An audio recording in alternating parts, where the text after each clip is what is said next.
లేట్గా వచ్చినా లేటెస్ట్గా వస్తానంటూ ఢిల్లీలోకి లేట్గా వచ్చాడు కేఎల్ రాహుల్. పాప పుట్టింది, సెలబ్రేట్ చేసుకుని వచ్చాడు. ఎలా అనిపిస్తుంది కేఎల్ రాహుల్ బ్యాటింగ్ చూస్తుంటే? అన్న నెంబర్ 1 నిజం చెప్తున్నాను అన్న, నేను కోహ్లీ ఫ్యాను.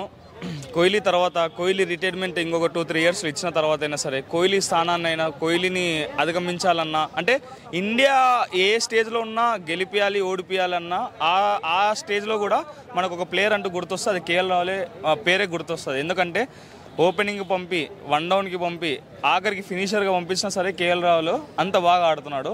నిన్న కూడా చూసినాం కదన్నా, ఆయన సెలబ్రేషన్లో ఒక అర్థం ఉంది.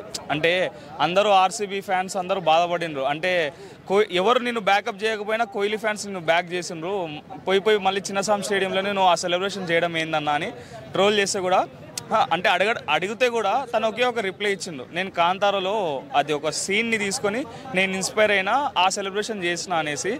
ఇప్పుడు అందరూ కూడా ఆక్షన్ అప్పుడు ఖచ్చితంగా కేఎల్ రాహుల్ పక్కాగా మన ఆర్సీబీ తీసుకుంటుంది, ఆర్సీబీకి కెప్టెన్గా కూడా కేఎల్ రాహుల్ ఉంటాడని మనం అనుకున్నాం, కానీ మేనేజ్మెంట్ తీసుకోలేదు. ఆర్సీబీ మేనేజ్మెంట్ పక్కాగా KL Rahul one of the great ODI player కానీ, T20 ప్లేయర్ కానీ, టెస్ట్ ప్లేయర్ కానీ, త్రీ ఫార్మాట్స్కి పక్కగా నెంబర్ 1 బ్యాటర్గా నిలబడతాడు అన్న 100%.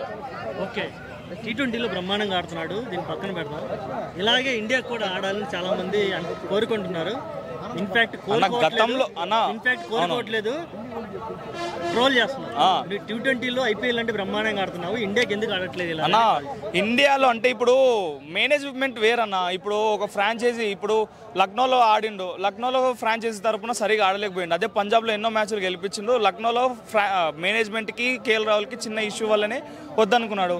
ఇప్పుడు ఫ్రీ ఆఫ్ మైండ్లో ఢిల్లీకి మేనేజ్మెంట్ ఫ్రీ ఆఫ్ మైండ్ ఇచ్చి నువ్వు ఆడరాబోయ్ అని చెప్పిండు, వదిలిపెట్టి ఆడుతున్నాడు. అట్లా మన ఇండియా మేనేజ్మెంట్ కూడా ఇప్పుడు మన హెడ్ కోచ్ మన గౌతమ్ గంభీర్ కానీ వీళ్ళు ఏం చేయాలి, మోర్లీ మార్కెలో వీళ్ళందరూ ఏం చేయాలంటే తనకి ఫ్రీ ఆఫ్ మైండ్ స్పేస్ ఇచ్చి కంటిన్యూస్గా ఒక బ్యాటింగ్ ఆర్డర్ అనేది తనకు అలొకేట్ చేస్తే, ఇప్పుడు నెంబర్ 3 కోహ్లీ ఎప్పుడు ఎవరిని అడిగి నిద్రలో లేచి పిల్లల్ని అడిగినా సరే నెంబర్ 3 ఎవరు ఆడతారంటే మన కోహ్లీ ఆడతాడు, నెంబర్ 1 ఎవరు ఆడతారు ఓపెనర్ అంటే మన రోహిత్ శర్మ ఆడతాడు. అట్లా ఒక స్థానాన్ని ఏమన్నా అప్పుడు ఆడతాడు కేఎల్ రాహుల్. ఏ ఫార్మాట్ అయినా, అది టెస్ట్ కానీ T20 అన్న 3D ప్లేయర్ అన్న ఆయన.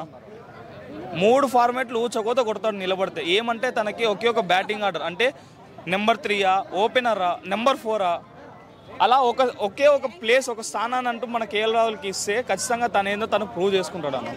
గతంలో ఎన్నో మ్యాచ్లు గెలిపించింది అన్న. ఓకే, అంటే KL Rahul ready to play, but ఏ స్థానంలో అయినా సరే, ఏ స్థానం ఇచ్చినా సరే అన్న, ఒక ఫినిషర్ రోల్ ఆడమన్నా కూడా ఫినిషర్ రోల్ ఆడతాడు. ఓకే, మేనేజ్మెంట్ ఇష్యూస్ ఉన్నాయి ఖచ్చితంగా అన్న, మేనేజ్మెంట్ ఇష్యూస్ ఉన్నాయి. ఇంకోటి ఏంటంటే మనకి క్రికెట్లో మన ఇండియాకి ఆడాలనుకుంటే పోటీ ఎక్కువ ఉంది. ఏ స్థానం కావాలన్నా ఆ స్థానానికి 10 మంది బ్యాకప్ ప్లేయర్స్ ఉన్నారు కాబట్టి తనకి అంత సోర్స్ లేకపోతుంది. పక్కాగా ఇప్పుడు కోహ్లీయో ఎవరో ఒక రిటైర్మెంట్ ఇస్తే కేఎల్ రాహుల్ రావడం ఖచ్చితంగా జరుగుతుంది కాబట్టి ఖచ్చితంగా నెంబర్ 1 ప్లేయర్గా నిలబడతాడు. ఓకే.